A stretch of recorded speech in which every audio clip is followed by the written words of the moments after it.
Assalamualaikum warahmatullahi wabarakatuh. Baik, di sini saya akan presentasikan sebuah proposal yang berjudul analisis sentimen media sosial dalam menilai elektabilitas pemilihan calon presiden 2024 menggunakan metode random forest dan support vector machine atau SVM. Perkenalkan, nama saya Ahmad Arfaizi Firdaus, jurusan Teknik Informatika Universitas Islam Madura. Latar belakang di sini, latar belakang ada 4 poin. Yang pertama pemilihan presiden, yang kedua elektabilitas, yang ketiga yaitu media sosial, dan yang keempat yaitu analisis sentimen. Nah, dari pemilihan presiden tersebut adalah acara setiap 5 tahun sekali yang dihadiri oleh semua orang yang telah memiliki hak berdasarkan ketentuan peraturan perundang-undangan. Nah, sedangkan elektabilitas adalah ukuran tingkat keterpilihan. Ukuran keterampilan yang dimaksud adalah sejauh mana peluang seseorang dapat dipilih untuk memimpin suatu komunitas dalam regional wilayah tertentu.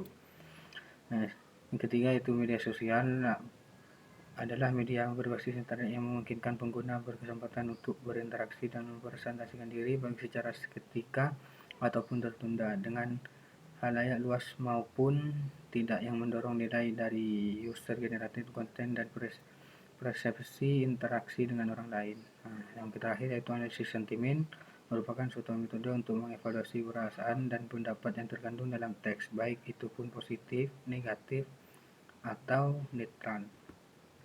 Rumusan masalahnya yaitu bagaimana menganalisis elektabilitas pemilihan presiden di Indonesia dengan menggunakan metode support vector machine atau SVM dan random forest. Nah, tujuannya untuk mengetahui bagaimana kinerja dari SPM dan random forest dalam menganalisis sentimen media sosial dalam elektabilitas pemilihan calon presiden 2024 di Indonesia dan mencari keakuratan dari kedua metode tersebut.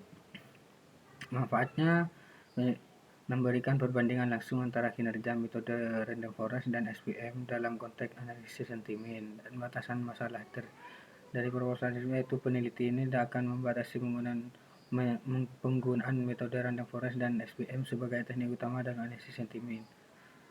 Memungkinkan peneliti membandingkan kinerja kedua metode tersebut secara khusus dan konteks analisis sentimen pemilihan presiden. Data diperoleh dengan metode SVM dan random forest sebagai metode klasifikasi menggunakan pemrograman Python. Nah, di sini masuk pada tinjauan pustaka. Dalam penelitian ini telah dilakukan analisis sentimen terhadap isu kebocoran data kartu.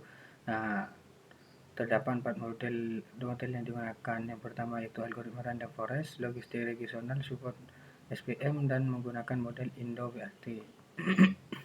Dan banyak lagi lainnya tinjauan pustaka yang terdapat pada proposal ini.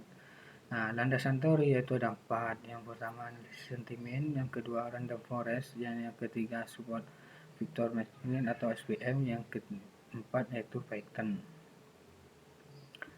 Nah, metode penelitian di sini alur penelitian yang pertama itu identifikasi masalah, dan selanjutnya itu pre-processing data, dan yang ketiga itu pengolahan data, dan yang terakhir adalah evaluasi atau kesimpulan. Nah, identifikasi masalah dilakukan kajian pustaka. Nah, sedangkan pre-processing data yaitu ada 4 pengolahan. Yang pertama pengumpulan data, yang kedua itu pembersihan data, dan yang ketiga yaitu scaffolding, yang keempat yaitu tokenizing, yang kelima yaitu stopward removal, dan yang terakhir yaitu stemming. Nah, sedangkan pengolahan data yaitu menggunakan dua metode, yang pertama yaitu SVM dan yang kedua yaitu random forest. Lalu yang terakhir yaitu kesimpulan atau evaluasi, yang diluhurkan akurasi, rekal, presisi untuk mengetahui keakuratan algoritma yang digunakan dalam mengklasifikasikan data. Nah, perancangan sistem di sini yaitu ada 3. Yang pertama pre-processing data, yang kedua random forest, yang ketiga SVM. Nah, dalam pre-processing data yaitu ada 4.